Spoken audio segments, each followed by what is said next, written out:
Okay, so let's try to do now, not just looking off the answer key. Okay, number one, the market sells a dozen bagels for $7. The bagel shop sells bagels for 60 cents each. Which is a better buy? Okay, so the market is selling them for a dozen, which is 12 for $7, and the bagel shop is doing them for 60 cents each. So to find out, this is a unit rate problem. We're trying to figure out what the cost of one is at the market. And that means it's the price, right, over the item. Number of items, okay? And the number of items in this case is 12, and the cost is 7. And 7 divided by 12, 0.583. So the market, you're getting your bagels at a cost of about 58 cents a piece, okay? And at the bagel store, it's 60 cents a piece. So the market's a better deal, but for 2 cents, I mean, there's a lot of factors. Who has a better bagel in your opinion? Are you going to eat a dozen bagels? If not, maybe just go to the bagel store and get the amount that you're going to want. At the market, do you get to choose the different kind of bagels you want, or are they all the same flavor? So lots of factors there that help you decide if that 2 cents difference is worth it to you. Do you want to pay 2 cents more, or do you want to have more of your own choices? Okay, but for math purposes, better deal at the market, right? Market's a better deal. Okay, exponent form, expanded form, standard form. You can see here that the base of this is going to be 1, and we've used the 1 4 times. So 1 to the power of 4. Okay, and in standard form, that's just 1.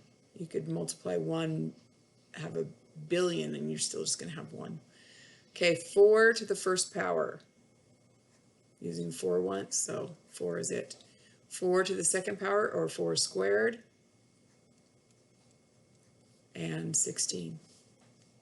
Okay, what is 115% of 40? Is always of multiplication? No, but that's a good place to start. Just going to say that. All right, so if I was going to do this arithmetic way, I would do 115. Basing on what I know about percentage is that it's always out of 100.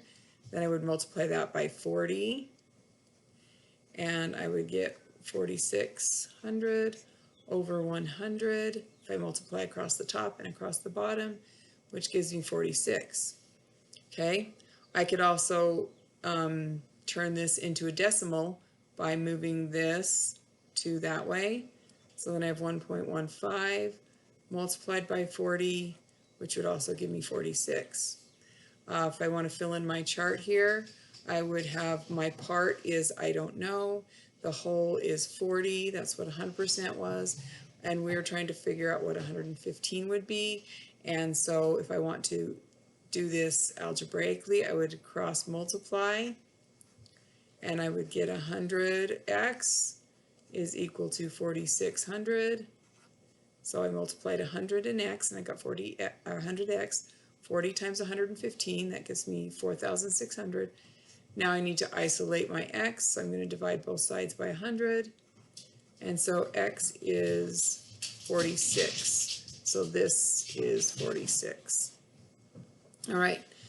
Window cleaning service charges under $75 to clean all of the windows of a house. Write an inequality to represent the amount charged.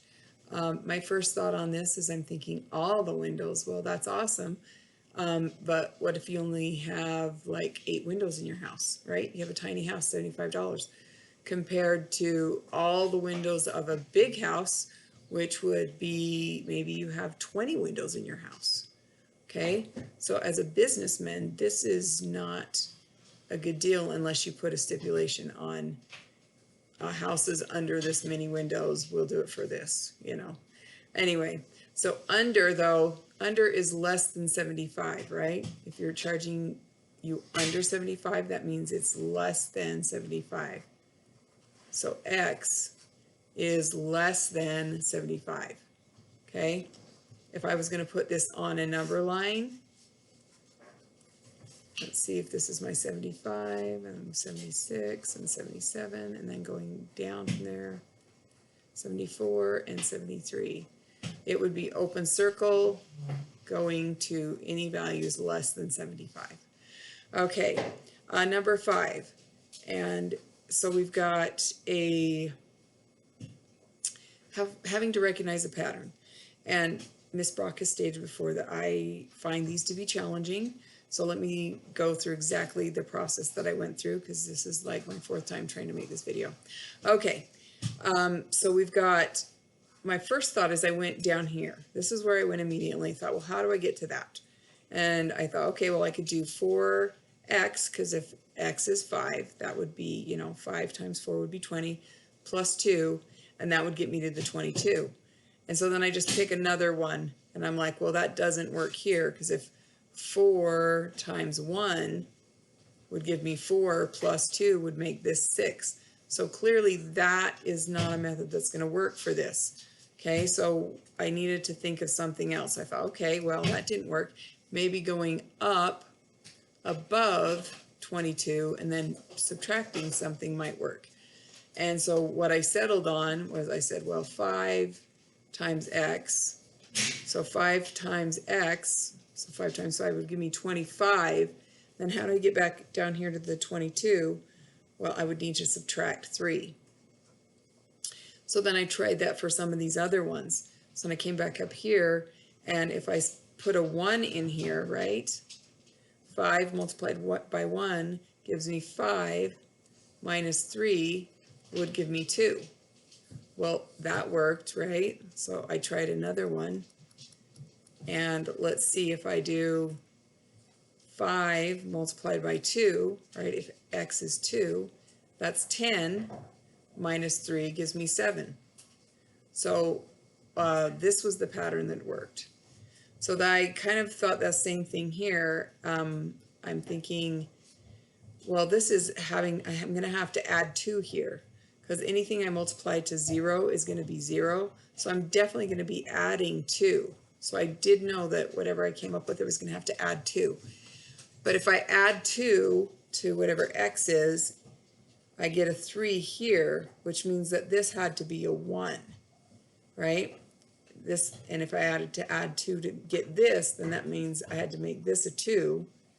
And if I go down the list here, this is the pattern that I saw, right? And so I was taking half of all of these numbers. So then I settled on half x plus 2. I hope that's helpful.